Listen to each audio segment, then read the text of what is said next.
A paz do Senhor, meus irmãos, a paz do Senhor, pastor Carlos. A paz do Senhor. Mais uma vez, irmãos, estamos aqui, no santo sábado do Senhor, reunidos para estudar um pouco mais da palavra de Deus. No dia de hoje nós vamos falar da lição número 5, que diz: quem é este? A lição Deus é conosco. Hoje nós vamos aprender um pouco mais de Jesus e a lição vai nos mostrar quem é este, O objetivo da lição, de hoje é entender, o credenciamento. Os feitos de Jesus credenciavam ele a ser o rei tão esperado, pelos judeus, aquele rei que eles aguardavam com grande intensidade. E o texto base encontra-se em Mateus capítulo 8, versículo 27, que diz assim: e aqueles homens se maravilharam, dizendo: que homem é este, que até os ventos e o mar lhe obedece? Que homem é este, irmãos, que hoje nós seguimos e acreditamos ser o Senhor das nossas vidas? Vamos orar nesse momento, pedir a Deus que venha nos dê sabedoria, venha nos orientar para que possamos, com a mente aberta, aprender um pouco mais daquilo que as Escrituras Sagradas querem nos ensinar através de Jesus Cristo. Senhor, meu Deus e eterno Pai, em nome de Cristo Jesus, te agradecemos ao Senhor por mais esse dia, te agradecemos, Senhor, por nos permitir estar mais uma vez no seu santo dia, Senhor, no sábado do Senhor, te adorando, Senhor, através do ensino da tua palavra. Que possamos, Deus, em nome do Senhor Jesus, aprender um pouco mais através desses textos que vamos discorrer durante os próximos minutos.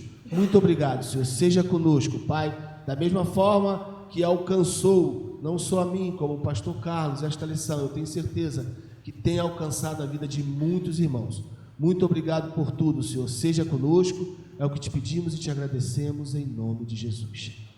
Antes de iniciarmos, nós vamos estar entoando um louvor junto com o grupo de louvor nesse momento. E logo após, vamos dar continuidade ao nosso estudo.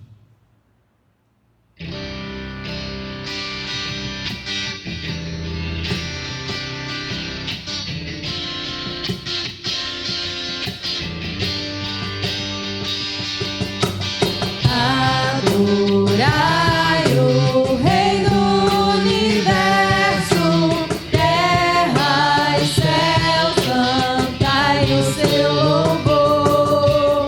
Todo ser do grande mar submerso, louve ao dominador. Todos juntos o louvemos, grande Salvador e Redentor. Todos o louvemos, Régio dominador.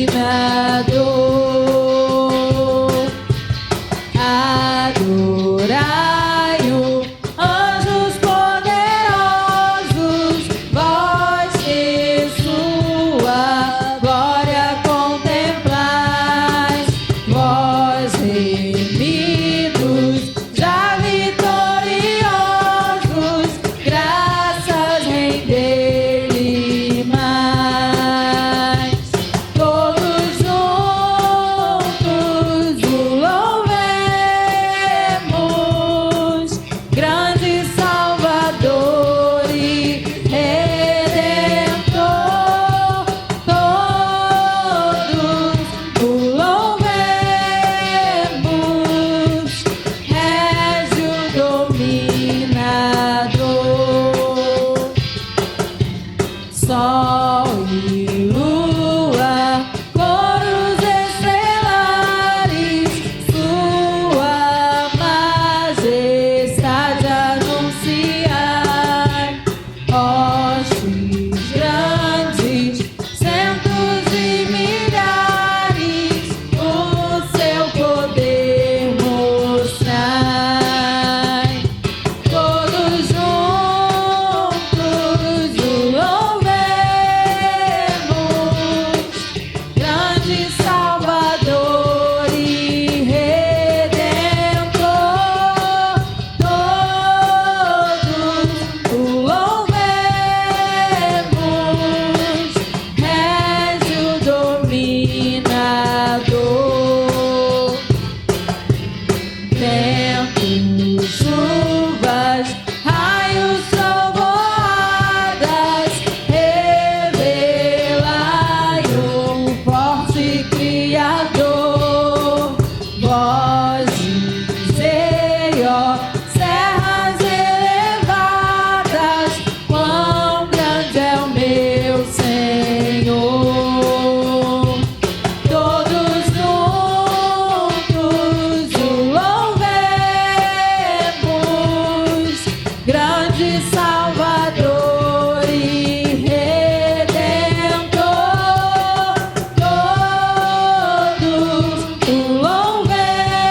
Voltamos, irmãos, né? Estamos aqui de volta e vamos iniciar, né, essa escola bíblica neste momento.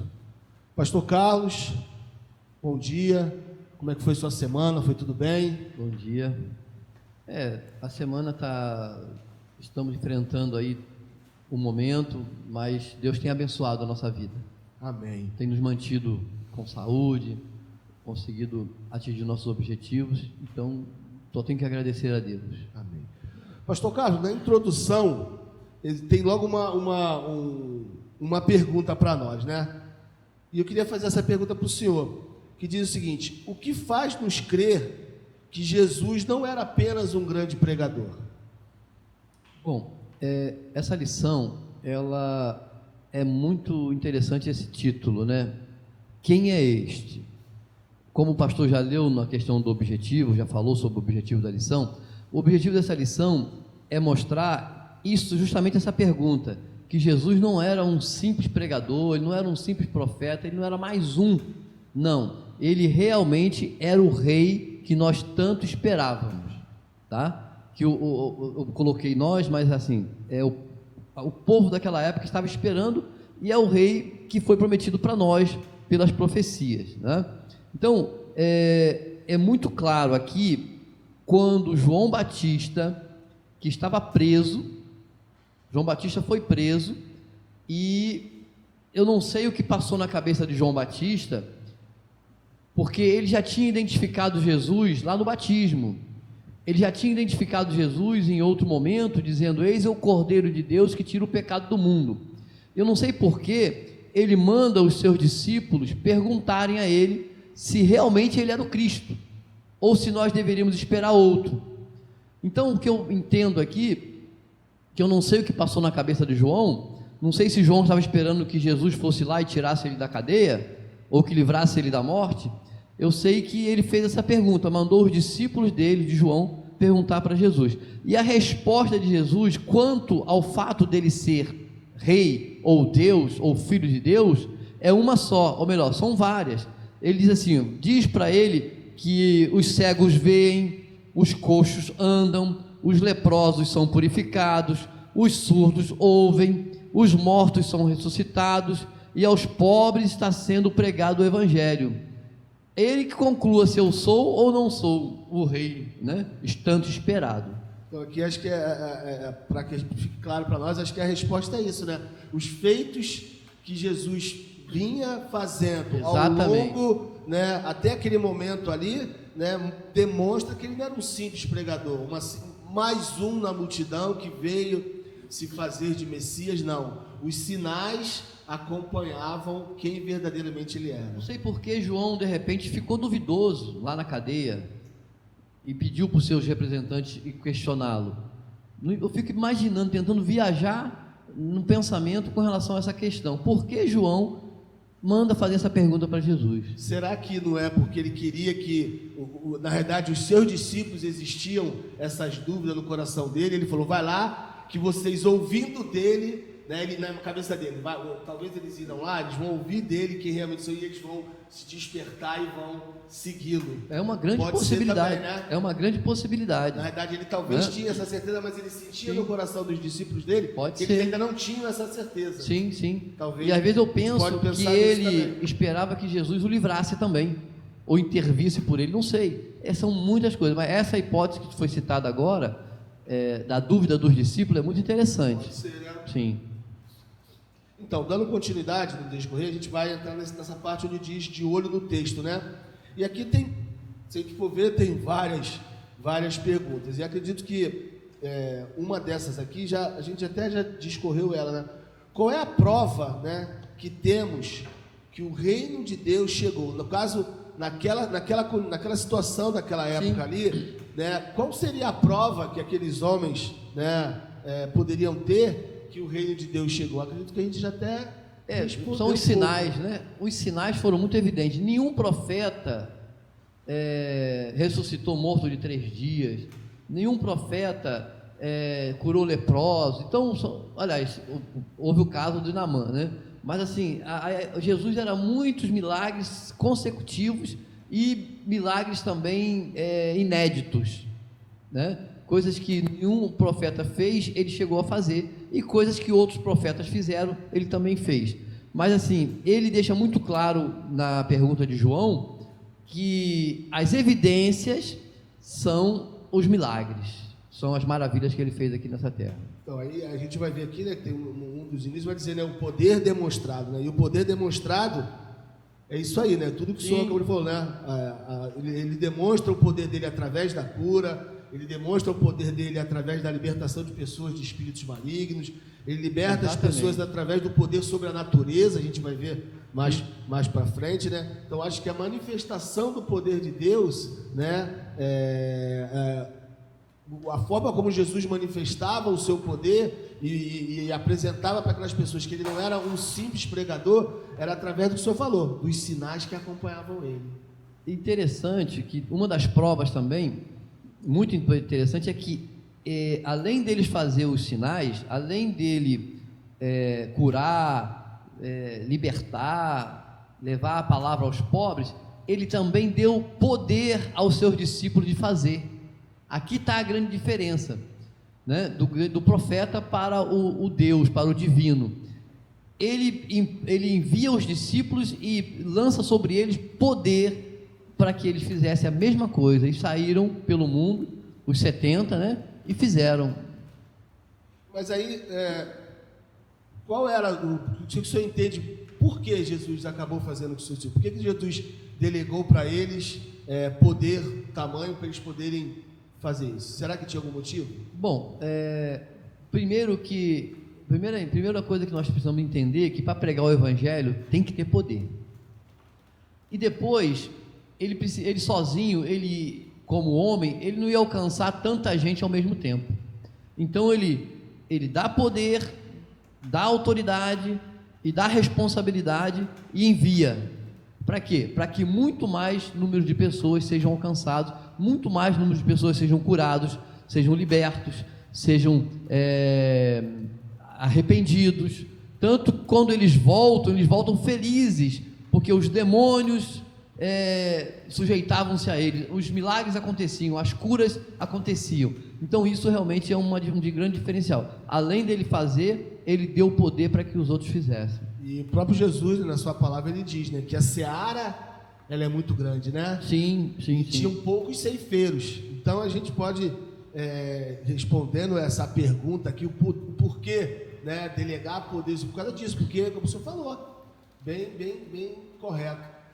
Eram muitos. Muito. E Jesus, o campo sozinho, era grande. Ele até poderia, né? Sim. Poderia chamar os anjos, mas ele queria mostrar, Exatamente. botar essa incumbência para os seres humanos. Verdade. Né? Trazer as pessoas para próxima dele e ajudar na propagação desse evangelho.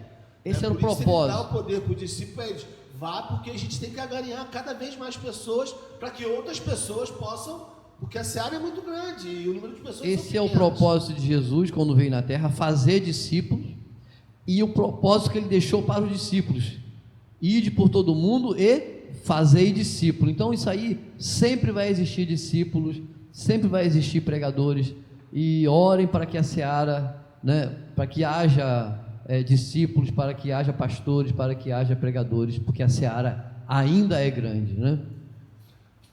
Voltando um pouquinho, a gente acabou aqui entrando um pouquinho nessa Gastando parte tempo do aqui, poder delegado, e a gente ainda estava na parte aqui do poder demonstrado, né? Sim. Lá nos parágrafos 7 e 8, eu gostaria de ler que é algo bem interessante, só para a gente discorrer aqui para os nossos irmãos. No parágrafo 7, diz assim: se tem uma lição que fica patente ao olharmos para esses textos, é que podemos ter diferentes reações diante do agir do Senhor, reações boas ou más.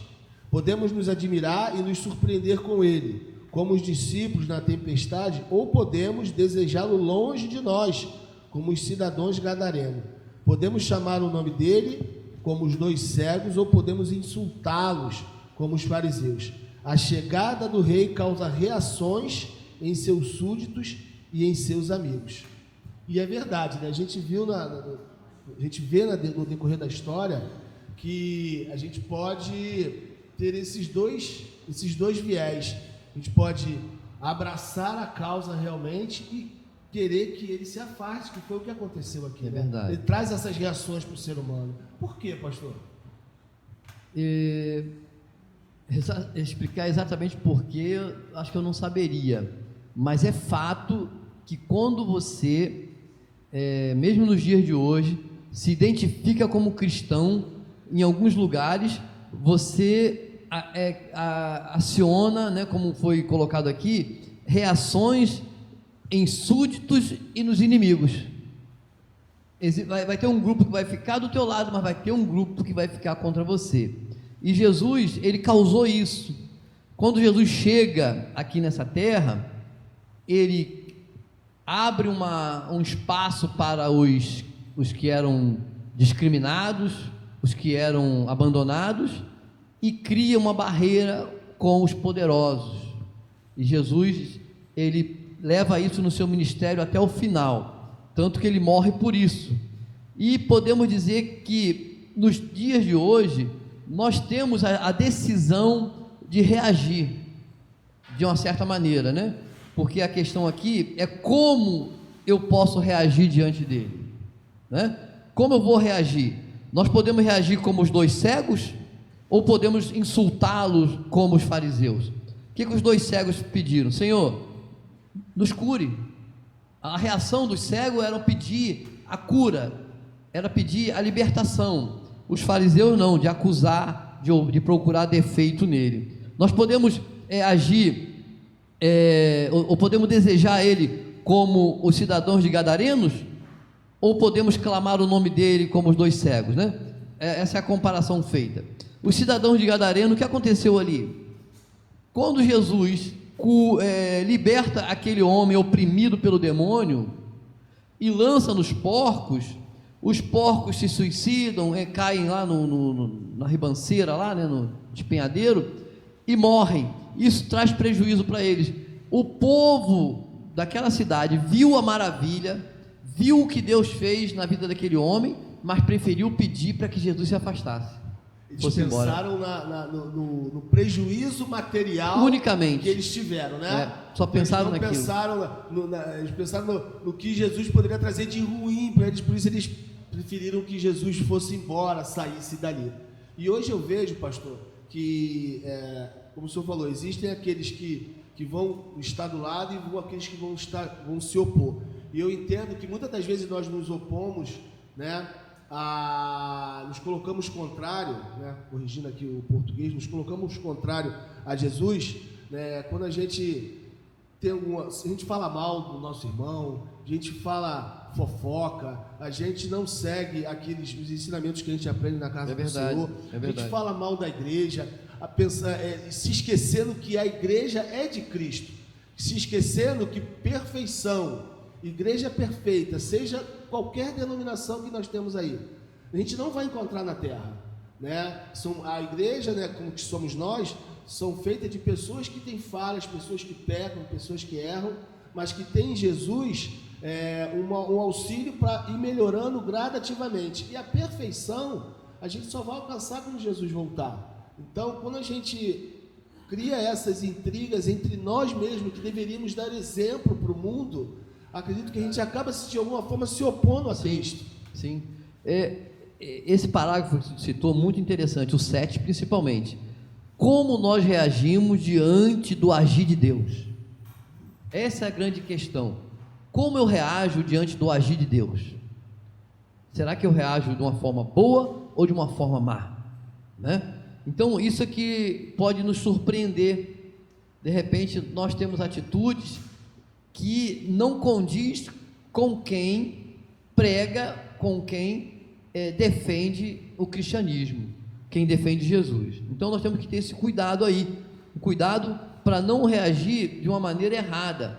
Quando nós vimos o agir de Deus, nós vemos o agir de Deus, o agir de Jesus na nossa vida, ou em um lugar, ou num bairro, numa cidade, nós temos que agir como os cegos. Jesus, vinde a mim. Jesus veio me curar, Jesus veio me abençoar, não como os gadarenos que pediram para que ele se retirasse porque ele estava incomodando naquele momento, né? Amém, amém. Dando continuidade, como eu falei, a gente voltou um pouquinho, a gente tinha entrado nessa parte do poder delegado, a gente já falou aqui, né, qual o motivo, né, de Jesus ter delegado esse poder aos discípulos. A gente viu que o próprio Jesus fala que a seara é muito grande, ele precisava de ajuda, né, ele queria agregar essas pessoas, o ser humano, a essa missão, então ele dá poder aos seus discípulos para que eles vão mundo afora pregando a palavra do Senhor. E a gente vai ver também que Jesus ele vai deixar algumas instruções, né, aos seus discípulos, que não era para eles fazerem de qualquer jeito, não era para eles fazerem da forma como eles queriam. Tinha algumas recomendações, né? E a gente vê aqui várias, né, dessas recomendações. E uma delas é que, por enquanto, naquele momento, era para que somente pregassem as ovelhas perdidas da casa de Israel. Essa era uma das orientações. O que o senhor acha que Jesus quis com esse pedido? Somente, primeiro, aqueles que são as ovelhas perdidas das casas de Israel. Pode-se seguir muita linha de raciocínio aí. Uma delas é que a própria palavra lá em João diz que ele veio para o que era seus, né? Os seus, e os seus não receberam. Quem eram os seus? Realmente está se referindo aos israelitas, tá? Então isso pode ser um primeiro passo. Jesus, ele falou, na sua onisciência, na sua inteligência, ele pensa assim: bom, eu vou pregar para eles, porque eles também não podem dizer depois que eu não abri uma oportunidade para eles, que eu fui direto para os gentios. Não, eu comecei por aqui, e era o que estavam mais próximo também, né? Eram os que estavam próximos, e talvez aqueles que já tinham conhecimento da palavra, já sabia da profecia, sabia que ele estava por vir, né? Deveriam estar aguardando a sua vinda, né? E se ele consegue converter o povo de Israel, o mundo ia ficar muito mais fácil, né? Eu penso um pouco por aí. Não, acredito, eu também pensei como o senhor foi cirúrgico quando citou João, né? Ele diz que primeiro ele veio para os seus, os seus os rejeitaram, né? E ele abriu essa oportunidade para os outros, porque sempre a ideia de Jesus era usar o povo judeu, né, a nação de Israel, como uma nação modelo, exemplar, em que as outras nações viessem se espelhar e buscar esse Deus. Israel era para ser a luz do mundo, né? Deus não criou uma nação simplesmente para ele ter um povo separado, escolhido, não. Ele criou um povo separado e escolhido para que refletisse no mundo e que as outras nações olhassem para esse povo e sentisse vontade de ser igual a esse povo e aceitasse o Deus desse povo. Essa era a ideia, sempre missionária. A ideia do Senhor, em todos os seus passos, era a ideia missionária. Agora, vê se, dando continuidade aqui nas instruções que Jesus vai passar para os discípulos, as recomendações, sim, vê se o senhor entende igual a mim, né? Ele diz aqui que era para pregar o evangelho do reino dos céus. Eu entendo com isso aqui, quando Jesus dá essa orientação, que existiam, como a palavra diz que existiam falsos profetas, falsos ensinos, né? Eu entendo que deveria existir naquela época pessoas, né, que estavam levando outro tipo de mensagem, os próprios fariseus, certamente, os próprios doutores da lei tinham uma mensagem diferente daquilo que Jesus pregava. Então, Jesus ele dá essa orientação para os discípulos: preguem a mensagem dos céus, do reino dos céus. Sim. Dando assim uma olhada rápida, sem fazer nenhum estudo, né, profundo, eu penso que Jesus está dizendo para eles assim: não vai pegar a Torá, não vai pegar o livro de Moisés, não vai pegar o Isaías, faça o seguinte: prega o reino dos céus, pregue a salvação, pregue que o reino de Deus está próximo e que existe uma outra vida. E no reino dos céus não é o reino aqui, o céu não reina aqui nessa terra, e o reino dos céus ele tem outras coisas que o povo não conhecia. Então a ideia dele falar para os discípulos seria: olha, a mensagem é essa, e hoje eu posso dizer para a igreja que a nossa mensagem deve ser essa: o reino dos céus, a volta de Cristo, porque Jesus estava ali e os discípulos iam anunciar a chegada dele, mas também tinha que anunciar a volta. que essa volta seria o elo que os levaria ao céu, ao reino dos céus, né? E existe também aí uma outra linha também de raciocínio, que é o reino dos céus aqui na terra, é o reino de Deus no meio de vós. Nós falamos em uma oportunidade que quem me governa é quem eu obedeço. Então o reino, ele pode estar em qualquer lugar, a partir do princípio que eu o obedeça. Então, pensando dessa forma, Jesus também está dizendo para os discípulos: olha, preguem a obediência à palavra de Deus, porque quando você obedece à palavra de Deus, quando você obedece ao rei,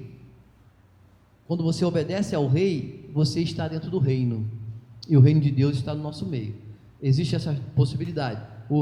A vontade dele de pregar o reino nos céus. Ó, vocês moram aqui, mas existe um céu, existe um reino que está preparado desde a fundação do mundo. Não sei se essa linha é a mais perfeita. Não, né? Até porque no início da sua fala, como o senhor falou, eles já conheciam a Torá, eles já conheciam as leis. Exatamente. Então, eles já tinham aquilo ali dentro deles, né? Fazia parte da cultura deles. Então, Jesus está pedindo que eles mostrem algo novo. Né?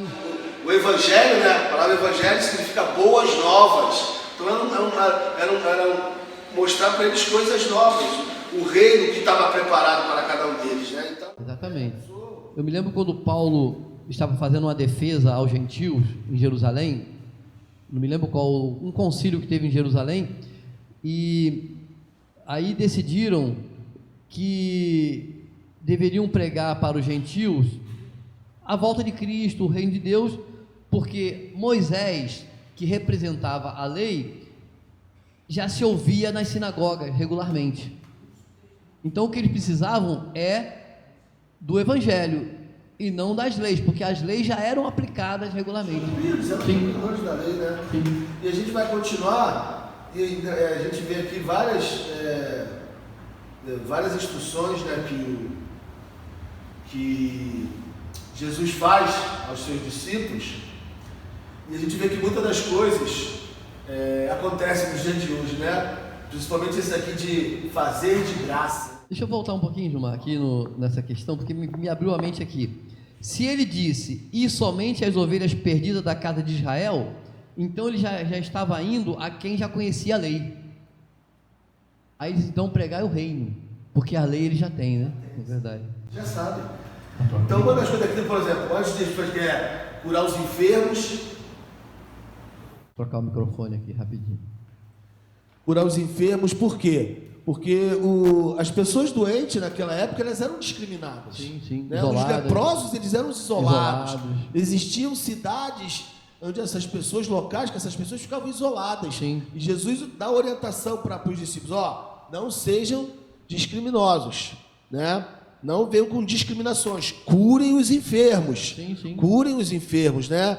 Fazer de graça. Né? O Evangelho é para ser dado de graça, né? Jesus ainda vai falar, né? De graça recebeis, de graça dá. E hoje a gente vê muito Evangelho sendo pregado aí no nosso tempo, né? E eu acredito que naquela época deveria ser também, né? Porque para Jesus falar isso, para eles pregar de graça, talvez, como Jesus é onisciente, conhece todas as coisas, já vinha trabalhando no coração das pessoas. Jesus ele faz um treinamento prático, cura algumas pessoas, faz maravilha, e depois convoca os discípulos e passa para eles essa autoridade sobre os espíritos imundos e para expelir qualquer tipo de enfermidade, fazer qualquer cura de doença e enfermidade, qualquer uma. Ele não discriminou doença, não discriminou dorzinha de cabeça até a lepra, até a cegueira, né? E até ressuscitar mortos. Aí Jesus vai dar várias outras instruções, né? Como escolher as casas como base missionárias. E aqui também diz, e a gente às vezes fica muito preocupado com isso, quando ele orienta que quando não é bem recebido, sacode o pé, o pó, deixa e vai à procura de outros, né? A gente às vezes tem um pouco de receio, a gente prega, a gente fica com medo, às vezes, não vou dispensar tanto tempo aqui agora, vou para outro, porque às vezes a gente fica com receio de deixar um pouco de lado e pregar para outro. Às vezes o outro que está querendo lá, está esperando, e a gente está aqui tentando, não consegue. Jesus fala, ó, sacode o pé, verdade. deixa a poeira E aí a gente, parte para outro. Nós que pregamos, evangelizamos, nós temos uma preocupação muito grande de ser aceito. E Jesus não disse isso. Jesus disse assim, ó, se você não for aceito, não tem problema. Essa questão de bater a poeira do pé é simbólica. Cara, fica tranquilo, fica em paz, vai em frente, siga em frente, né? A cada Você fez a sua parte. Fez a tua parte. Não é, o homem tem essa preocupação, né, de fazer o seu melhor e ver resultados. No reino de Deus tem essa vantagem. Você faz o seu melhor e não se preocupa com o resultado. O resultado é da parte de Deus, tá? Então ele deu aos homens autoridade e mandou escolher, ó, não fica perdendo tempo. E outra coisa, não faça como base lugar de inimigo. Não, você Jesus orientou os discípulos para botar a sua base aonde as pessoas te recebem bem. Às vezes você está ali plantado no inimigo ali, dormindo com o inimigo, acordando com o inimigo, e a obra de Deus travada porque você está na base errada, né? Então temos que ter esse cuidado. Se não foi bem recebido, cara, não insiste não gasta o tempo, né? Vai à frente, né? Não se preocupe com o que vão falar, né? Outra coisa que ele coloca, né? Não se preocupe com o que vai falar diante das autoridades, porque vocês vão ser desafiados diante da autoridade. E não se preocupe, na hora eu vou te dar o escape, vou dar a palavra, vou te dar a saída. É o que Jesus... E algo muito interessante quando ele fala que não se preocupar em falar diante das autoridades, quando, acho que foi Pedro e João, se eu não me engano, foram levados diante do Sinédrio, né, e o Sinédrio os interpelam, por que eles estavam... E eles, com uma eloquência que não era deles, né? Eles começam a falar e o público do Sinédrio, quem são esses? Esses caras não são pescador, Galileu, ou analfabeto, como é que estão falando com toda essa autoridade? É o que Jesus está falando, não tenham medo. Às vezes nós estamos diante, às vezes, de pessoas, às vezes nossos patrões, amigos com um grau de conhecimento maior, a gente fica com medo de falar de Jesus, né? E se esquece, né, de que a obra é dele. Sim. Estamos pregando, não estamos falando de nós, né? E Deus, ele vai usar e vai falar, né, aquilo que aquela pessoa precisa ouvir, aquilo que realmente ele quer que seja explanado, seja dito. Então, tirar esse medo. E aqueles homens naquele momento, Pedro e João no Sinédrio, foram que deixaram, e o Sinédrio era formado por pessoas cultas, pessoas conhecedores, não eram qualquer uns, eram os que detinham os melhores conhecimentos de Israel, e eles ficaram abismados com a forma como eles falavam, né? Uma outra coisa interessante que Jesus coloca ainda nessa questão é quanto ao que eles iriam levar. Você não leva bagagem, né? Vai com a roupa do corpo, vai do jeito que você está, tranquilinho, porque o que tiver que acontecer eu vou providenciar, né? Então, naquelas casas que eles batiam, né, é uma sandália só, uma roupa só, não levar nada de, vou levar um mantimento aqui, vou levar uma comida para uma semana para ficar na rua. Não se preocupe, Deus resolve essa parte também, ele providencia o que tem que ser providenciado. E eles são bênçãos. Eu me lembro aqui, acredito que o senhor vai lembrar muito bem, que o senhor viveu esse momento, o presbítero Roberto estava junto com a gente e vários outros irmãos, quando nós fizemos um trabalho missionário em Itaperuna, e fomos na casa do seu tio, e parece que eles estavam passando algumas dificuldades naquela época e nós não sabíamos, acredito que ninguém sabia. Fomos lá, fomos bem recebidos, fizemos um trabalho em várias casas, e depois a gente veio saber que a situação na qual eles viviam foi resolvida, as coisas passaram a prosperar, a crescerem. Depois, né, a gente ficou sabendo de maravilhas que aconteceram no meio daquela família depois que a gente passou. Não foi por causa da gente, tem certeza absoluta, né? Foi devido ao trabalho que nós nos colocamos à disposição para fazer naquele momento, levar a palavra do Senhor, né? Então, essa é a missão do discípulo. Isso aí. Levar a bênção. E a palavra diz que as bênçãos seguirão aqueles. Se eu creio, né, a bênção vai me seguir. Não precisa eu ir atrás dela, ela vai vir atrás de mim. Ela vai ter a maior vontade de me alcançar, de me acompanhar. Mas só que não eram só de coisas boas que os discípulos iam viver, né? Verdade. Jesus aqui aproveita, né? Jesus é daquele líder em excelência que ele diz as coisas boas que vai acontecer, mas ele também não afasta as coisas ruins. Esse é o erro da igreja hoje. Você chega ali, né, na entrada da igreja, você aceita Jesus ou aceita participar, ser membro da igreja, e as pessoas te prometem um monte de coisas boas. Mas Jesus, ele promete coisas boas, mas ele fala assim, ó, vai ter ruim também, tá? Jesus é a segunda parte aqui, isso né? Aí, né? Que ele já faz aqui, né, algumas advertências. Você vai, né? ser odiado. Vai ser odiado pelos de fora, odiado pelas autoridades, o ódio da família. Exatamente. O ódio de todo tipo de gente. Vamos falar um pouquinho disso, o ódio da família. Todo mundo já passou por isso aqui, eu tenho certeza que quem não nasceu na igreja como nós não nascemos, nós passamos realmente por discriminação na família, nós fomos repreendidos. Uma vez, eu me lembro, um tio meu falecido, irmão da minha mãe, ele chegou para mim e falou assim, exatamente assim, botou o dedo na minha cara, você vai abrir mão do seu batismo?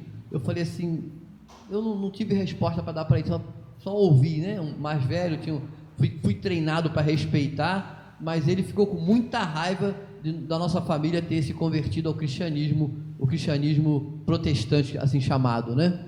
Então ele ficou muito... E existe isso mesmo. E eu tenho certeza que todo mundo aqui... Eu lembro que meu pai, quando ele aceitou o sábado, quando ele aceitou a lei de Deus, quando ele começou a frequentar a igreja, ele perdeu 90% dos clientes dele que ele tinha. Eles faziam tudo para contrariar o meu pai, mas meu pai resistiu, e eu tenho certeza que desses 90%, quase 100% voltaram como cliente, né? Acabaram aceitando ele como ele era. Então ele não voltou atrás, não cedeu, e nós vencemos, né? Estamos aqui hoje para a glória do Senhor. E a palavra, ela nos diz, né, que pais se voltarão contra filhos, filhos contra pai, nação contra nação. Sim. E isso tudo por causa, né, eu tenho dessa certeza, mensagem. Pastor, eu tenho certeza que muitos que vão estar nos ouvindo nessa lição já passou por isso. Algum irmão, tio, parente, patrão, vizinho, você já foi odiado porque você é um cristão que procura fazer a vontade de Deus. Então, como eu falei, Jesus ele é um líder em excelência, né? Ele dá as orientações, ele mostra, né, que no mundo a gente vai ter dificuldade, vai ter adversários, que não vai ser tudo uma maravilha, exatamente. Mas ele também nos deixa os estímulos, né? Algo que a gente possa olhar e ver, pô, vale a pena. E o principal dos estímulos que eu vejo é que ele também foi perseguido. Esse é o principal. Principal, né? E eu acho que em mesmo nível do outro, que eu vou dizer aqui agora, é que ele foi perseguido e venceu, né? Então o grande estímulo que nós temos é que o nosso mestre, Jesus Cristo, também foi perseguido, foi odiado, foi, pressionado, mas em todas as coisas ele venceu. Ele venceu até a morte, porque ele ressuscita, né? Ele foi tão odiado que o mataram, mas ele venceu ressuscitando. Então, né, aí Jesus na sua fala vai dizer, né, que eles podem até matar o seu corpo, sim, mas não matam o seu espírito. O teu espírito, ele volta para Deus, né? Deus, ele está no controle realmente de tudo, ele cuida dos seus filhos, né? Somente o corpo. Não há surpresa, né, nas perseguições. A gente sabe que essas perseguições vai existir, né? Então isso tudo a gente sabe como? Quando a gente se coloca verdadeiramente para fazer a obra do Senhor. Quando a gente se coloca para seguir os ensinamentos de Cristo. Tudo isso vai ficar bem claro na nossa vida. Nós temos uma missão a cumprir, nós temos algumas orientações, né? A gente não pode fazer de qualquer forma, de qualquer jeito. Exatamente. Nós vamos ter perseguições, pessoas vão ser contrárias, ao ponto até de querer nos matar, mas nós temos também estímulos. E o principal deles, como o senhor falou, é que Jesus, o dono dessa obra, né? Ele foi perseguido. Então, se ele foi perseguido, Jesus por que eu não seria? Ele vai dando várias dicas aqui para a gente, né? Uma delas é que ele também foi perseguido. A outra é que o pai está no controle, né? Isso. E ele diz: não se surpreenda com perseguição, não, hein? Porque perder a vida por Cristo é o mesmo que achá-la, né?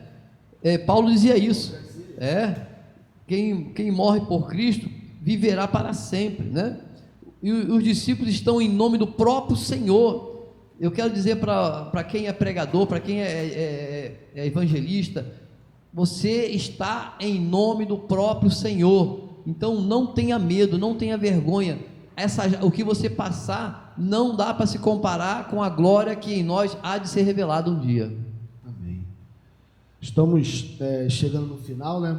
E eu queria falar para os irmãos até esse momento, né? A gente já aprendeu aqui várias coisas, né? Por que naquele momento, né, os feitos de Jesus demonstravam que ele era o rei esperado pelo povo de Israel. Nós aprendemos que Jesus, ele delega poder aos seus discípulos, ele delega poder a você, né? Porque a seara é muito grande, muitas pessoas precisam ser acompanhadas, e como o pastor Carlos muito bem disse, para se pregar o evangelho precisa de poder, e esse poder é derramado sobre os discípulos, né? Apesar de todo esse poder que nos acompanha, nós vamos seguir perseguições, pessoas, né, vão querer o nosso mal, familiares não vão aceitar, mas o principal de tudo, né, é o estímulo que Jesus dá, que ele mesmo, sendo Deus, ele foi perseguido, e que possamos continuar, né, firme, né, nessa caminhada de pregar o evangelho, acreditando que o Senhor está conosco. E para que a gente possa entrar no fim da nossa mensagem, a gente vai falar um pouco, pastor, agora do lado final, que a gente chama da aplicação, que é o texto nos diz que é o de olho na vida. O primeiro diz assim: confie no rei, pois ele transmite compaixão. Queria que o senhor falasse um pouco dessa... Jesus, no seu ministério, ele sempre demonstrou compaixão, né?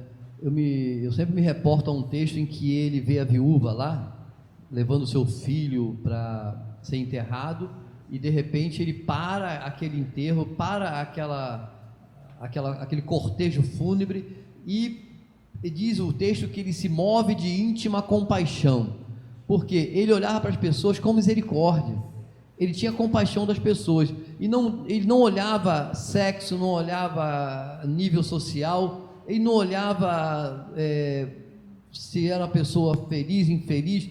Ele simplesmente tinha compaixão das pessoas, independente de quem era, e ele sempre se movia, ele transmitia compaixão e se movia e fazia algo por essas pessoas.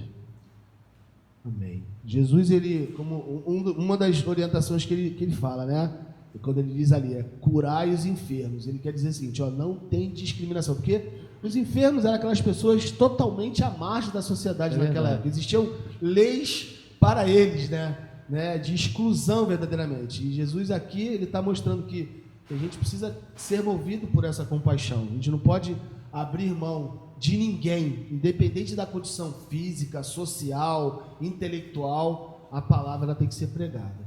E o segundo tópico diz o seguinte: lute pelo rei, pois ele transmite segurança. É verdade. Lute pelo rei, lutar por Jesus, né? Vale a pena defender o reino e defender o rei, tá? É fato, né?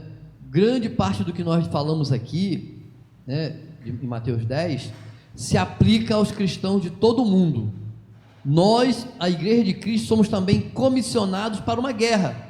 Ou os irmãos acham que vocês estão em paz? O cristão não está em paz, ele está numa guerra. E uma vez que nos identificamos com Jesus, né, e o confessamos, e declaramos que Ele é o nosso Deus, e fazemos parte de uma guerra, porque são reinos, é o reino dos céus contra o reino da terra, e nós fazemos parte do reino dos céus, sabendo quem é Jesus, nós somos motivados a lutar, porque nós sabemos quem é Ele, e nós lutamos pelo nome dEle, na autoridade dEle, então nós temos a segurança que Ele nos deu, porque nós não devemos fazer nada por nossa própria conta, por independência, por individualidade, nós fazemos em nome de Jesus, né, na autoridade deles, e confiamos na segurança que Ele nos dá, tá? Então, não tenha nenhuma dificuldade, não tenha nenhum medo, lute pelo Rei, porque a segurança virá dele. Ele transmite segurança. Ele que diz para a gente: olha, nós, fique tranquilo, porque eu estou convosco até a consumação dos séculos. Amém. E para a gente terminar, pastor, para fechar, eu deixei isso Fecha aí para o senão final. Eu deixei É para o melhor final. fechar aí. Deixei uma pergunta para o senhor para o final. Ah, para mim? Fala. E eu acredito que foi algo que moveu essa lição e que impactou de forma grandiosa aqueles discípulos. Quem é este que até o mar, né, o vento, a natureza o obedece? Eu posso definir assim: este é o meu Deus, é o Deus desta igreja, é o Filho de Deus e é também o divino. Ele é Deus. Então, é o Deus conosco, é o Deus que nos controla, é o Deus que nos guia. Ele realmente é Rei e reina sobre nós. É difícil falar de Jesus Cristo, né? Porque a gente vai ter que ficar buscando adjetivos, e Jesus, ele dispensa adjetivos. Ele é o que é, né? Amém. Ele é o melhor, Irmãos, é o maior. com essa fala do pastor Carlos, a gente termina essa escola bíblica. E antes, né, eu queria deixar, como a gente sempre tem passado para vocês, o desafio da semana. Logo após, né, o desafio da semana, o pastor Carlos vai estar orando, Sim. né, pela nossa vida, pela vida de cada um de vocês. E eu queria deixar esse desafio, está na sua lição. Se você pegar lá no finalzinho dessa parte, está a lição, está esse desafio que diz assim: a fé é um artigo de luxo para escondê-la das demais pessoas. Ela também não é algo vulgar para propagá-la de qualquer jeito. Portanto, diante de tudo que foi falado, carecemos de um choque de realidade em nossa mente e coração. Precisamos olhar mais para o Rei tanto esperado, reconhecendo quem Ele é e o que Ele é capaz de fazer. Não só isso, também temos que perceber a graça que nos foi dada de sermos a igreja, os representantes de Cristo nessa terra. Tudo isso em mente, seu desafio é fazer um checklist das vezes em que você questionou a Deus. Peça perdão se não tem reconhecido sua compaixão e seu poder atuante. Tente relembrar todas as vezes em que Deus lhe ajudou. Além disso, ore para que você seja o melhor representante de Deus no mundo. Que o Senhor possa nos usar poderosamente em sua obra e em seu reino, hoje e sempre. Façamos isso. Amém. Amém.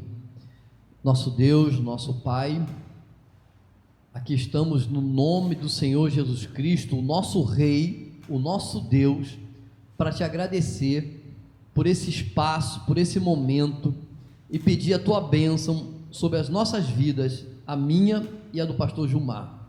Senhor, tenha misericórdia, abençoe-nos, Senhor Deus, dentro da tua palavra, Senhor Deus. E também quero pedir a tua bênção para a tua igreja que está assistindo ou estará assistindo essa ministração da escola bíblica, da lição bíblica desse período, desse trimestre, Senhor.